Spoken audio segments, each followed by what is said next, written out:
Toujours avec Daniel Riolo, avec Pierre Ducrot, avec Bruno Satin, qui n'est pas agent de joueur. Je sais que vous le dites souvent, mais il est agent de joueur. Non, il est agent sportif. Et on parlera du mercato. Ce sera à partir de 23h, le mercato estival qui s'est ouvert hier. Nous avons laissé le champ libre à Pierre Ducrot pour son avis tranché sur l'équipe de France. On en parle d'ailleurs dans quelques instants. Frédéric, et appelez-nous aussi au 32-16 pour débattre de cet avis. Frédéric nous disait juste avant la pause, Didier Deschamps est paumé. On en parle aussi dans quelques instants, mais tout de suite, vous le savez, l'équipe de France est arrivée en Russie. Moi, je suis pas d'accord avec l'idée qu'il est paumé. Juste une phrase de conclusion. Non. Moi, je pense qu'il sait exactement où il va et comment il veut y aller. Non, mais c'est pas une phrase de conclusion. On en parle dans quelques instants. C'était du teasing là. Okay. Je vais pas vous apprendre comment se passe une émission de radio et de télévision. Il a la première idée, c'est que Didier Deschamps a un 11 type et qui veut faire que avec ça. Et là, moi, je suis d'accord avec lui. Et après, la deuxième idée de Frédéric, c'était du coup, il se perdait un petit peu dans les choix de ses systèmes. C'est notre auditeur. Je crois qu'il s'appelle Pierre en fait. Non, alors il s'appelle Frédéric. C'était l'avis de Pierre, c'est moi Pierre. Ouais. Ah oui. Voilà. Ça fait un an qu'on est ensemble tous les dimanches soirs et vendredi soir. C'est rien, Daniel. C'est rien. Mais le mec s'en fout avec qui il veut. Il connaît même pas mon prénom depuis un an. Quoi. Alors, moi je veux bien qu'on bouffe mes lancements, mais si c'est pour sortir ça, Daniel, tu pourrais t'abstenir. Voilà, de toute façon tu es. Le pire c'est que j'ai voulu faire le malin, tu vas me foutre de ta gueule. Genre il a même pas entendu que l'auditeur s'appelait Pierre, comme lui. T'es sûr de toi. Ah oui, tu vois, t'es un peu comme Deschamps là. T'es sûr de toi avec ton. Et t'es complètement paumé. Non, t'es paumé. On retrouve à Istra, dans la banlieue de Moscou, Maureen Lehoux en direct du camp de base des Bleus. Salut Maureen. Salut à tous, salut. Bon, pardonne-nous, on est un petit peu dissipés. Les Bleus qui ont donc découvert leur maison ce soir pour très très longtemps, on l'espère. Eh oui, on l'espère effectivement. Aux alentours de 20h30, le bus de l'équipe de France avec ce fameux slogan qui était déjà là à l'Euro 2016, votre force, notre passion, allez les Bleus, est arrivé à l'hôtel et les Bleus effectivement pris leur quartier dans cette enceinte, puisque c'est un hôtel qui est installé dans un parc de 4 hectares avec un lac également. Ils ont pu manger tous ensemble et ils sont en train de vivre leur première nuit sur le sol russe.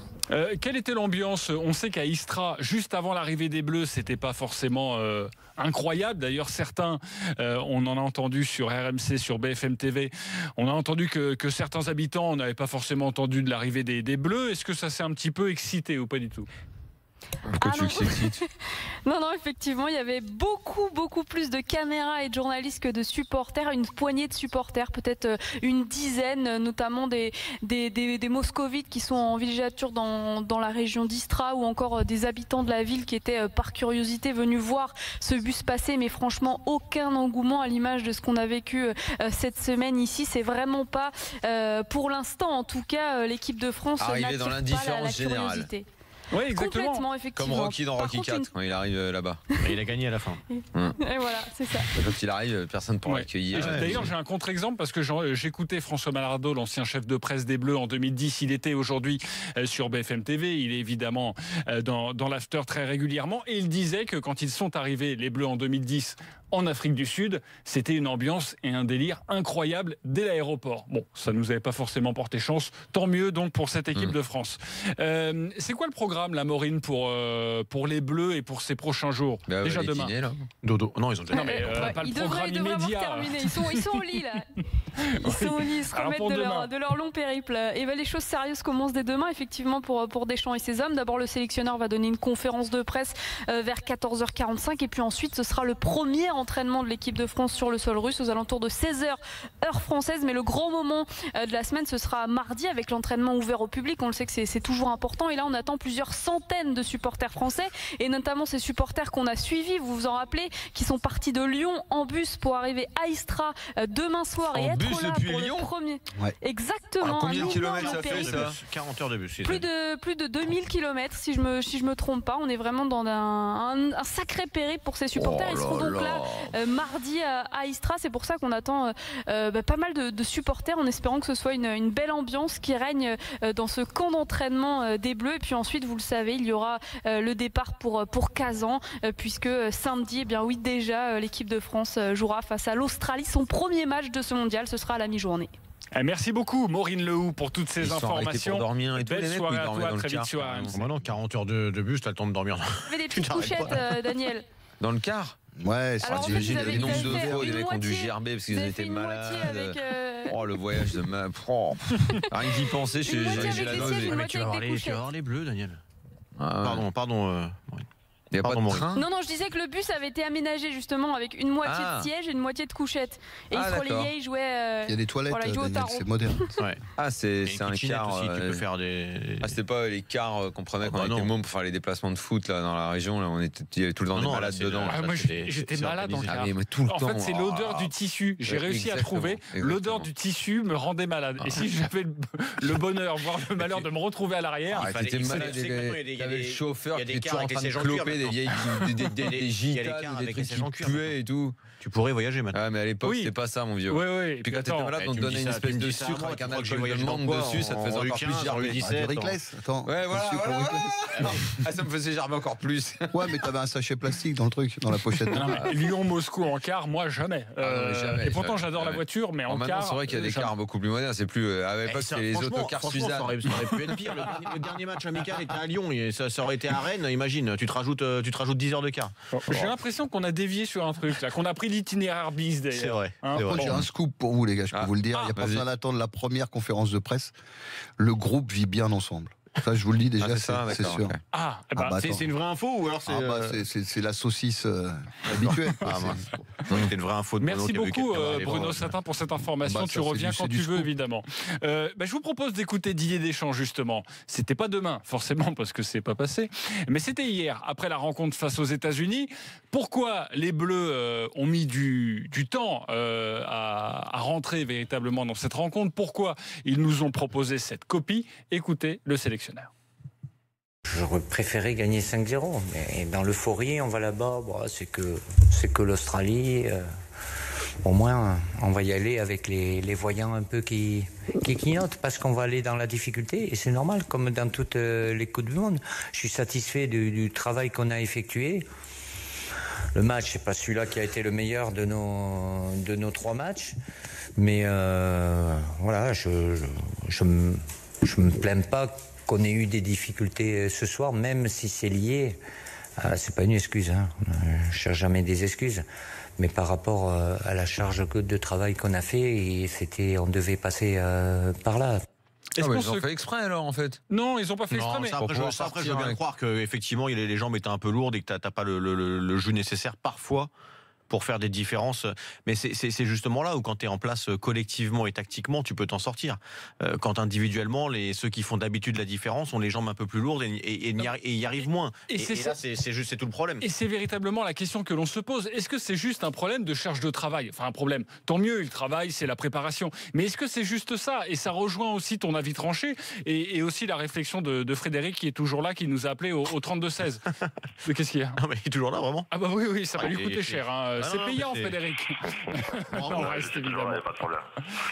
Bravo pour la ténacité. Non mais c'est vrai, Bruno, on se pose cette question. Est-ce que c'est un peu plus inquiétant que ça, ou on doit se satisfaire des propos de Didier Deschamps? C'est parce qu'ils ont beaucoup travaillé.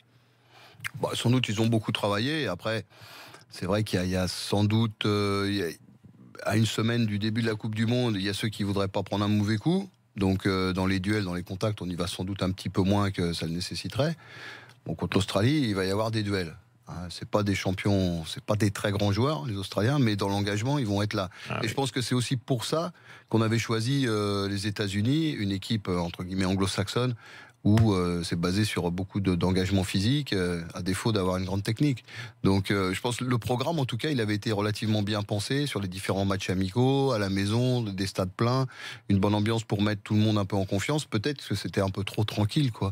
Mais en même temps, ce qui est important, c'est d'être prêt samedi prochain. Exactement. Et justement, tu voulais réagir, Daniel, au propos de Frédéric, qui est toujours là d'ailleurs, me dit-on, et qui nous a dit que Didier Deschamps, il le sentait un petit peu perdu. Et toi, c'est pas du tout ton avis?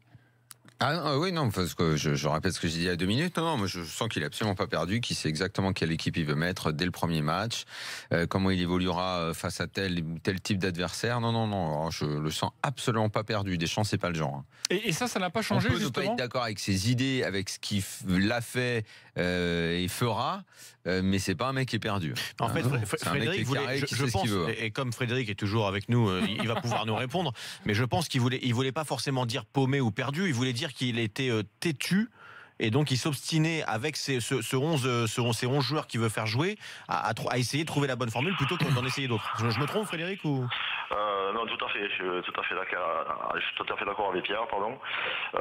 C'était pas dans le sens où Deschamps est perdu. Deschamps, on sait très bien la valeur de Deschamps. On sait très bien que c'est maître tacticien et qu'à un moment il prendra les bonnes décisions. Mais ça avait déjà été le cas à l'OM à l'époque, avec les cas Ben Arfa et Valbuena, où par la force des choses, il avait été obligé de les aligner et ça nous a mené le titre.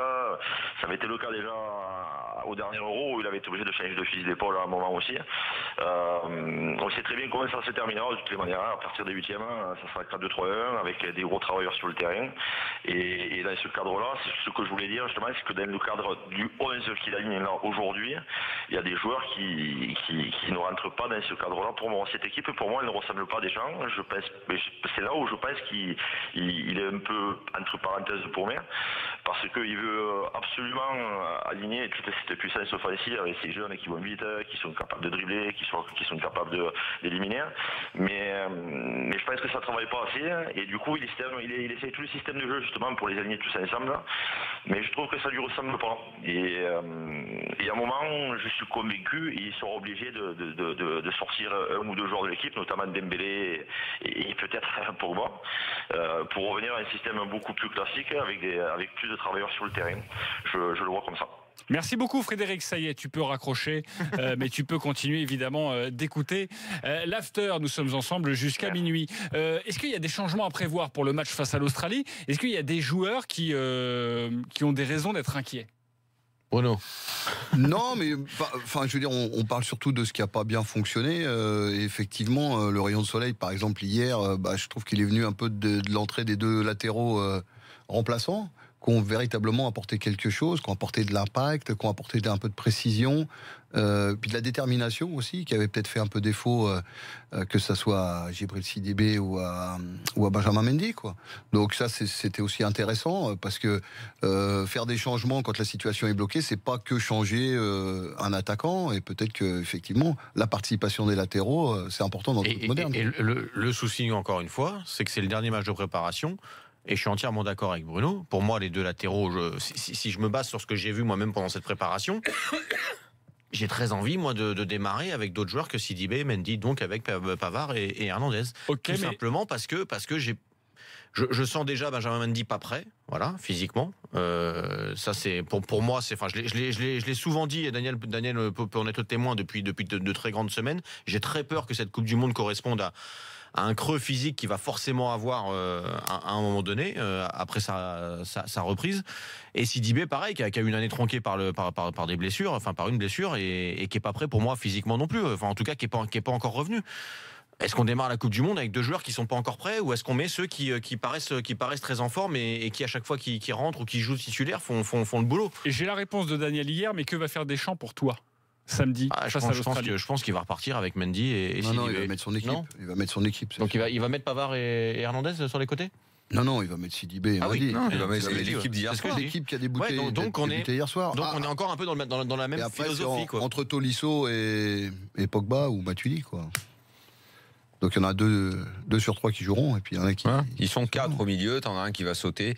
Bon, Kanté, c'est sûr qu'il joue. Voilà. Pogba, avant qu'il soit écarté, il faut vraiment qu'il se déchire encore. Je pense que Tolisso, il va jouer. Et Tolisso, petit à petit, il y a des chances quand même qu'il s'impose. Alors moi, il y a une chose où j'irai contre vous, c'est je pense qu'il y a un des deux latéraux qui va sauter. Peut-être. Ouais. Moi, je le vois bien mettre un ou Pavard ou Hernandez. En tout cas, ce matin, Didier Deschamps, qui était l'invité de nos confrères, nos amis de TF1 Téléfoot, a déclaré qu'il avait déjà son équipe en tête pour le match face à l'Australie. Si vous êtes rassurés, moi aussi. D'ailleurs, j'ai calculé, là, parce qu'on parlait du trajet Lyon-Moscou en quart pour nos amis supporters de l'équipe de France, le trajet par la route, 2957 km, 34 heures de route. Ouais, moi j'avais entendu 40 heures. 34 heures de route, ça fait 40. En quart, ça fait 40. 110, 130. Pour le train. Ah ouais. Ça donne envie d'y aller, là. Pas passionné. Non. Ouais. J'espère qu'ils vont faire ça aussi pour le Qatar. Là, ils vont vraiment se régaler. Nous, on se retrouve dans quelques instants pour vous parler franchement, si tu additionnes les nombres de fois où tu tardes à être là, bouffe, mais tu trouves un billet d'avion pour pas cher aujourd'hui. Oui, mais après, pour se déplacer de match en match. Ouais, je sais pas. Bon, là, il va aller à Kazan. Attends, avec le quart, il le garde pour faire. À mon avis, il faut s'organiser. En plus, c'est petit la Russie, ce qui est bien pour ça fait pas trop d'heures de quart. Et puis, fou, à un moment, ils ont un voyage de Kazan, c'est encore à 1500 km de Moscou. Oui, donc voilà. ça fait encore une belle petite escapade. Et puis t'es bling bling aussi, Daniel. C'est pour l'ambiance, c'est pour la couleur. Tu peux jouer aux cartes. Tu peux dans l'avion, t'es attaché. L'avion, 1h30, tu peux pas te connaître. Au bout de 40 heures, t'imagines comme ils vont se connaître tous. En plus, on peut se le dire, dans l'avion, tu sens pas le vomi, alors que là, t'es tranquille. Aussi, hein. Allez, on se retrouve dans quelques instants après cette petite boutade. On va vous parler du Brésil. Enfin, Daniel vous parlera du Brésil. Il a un avis tranché sur la sélection. À tout de suite sur RMC.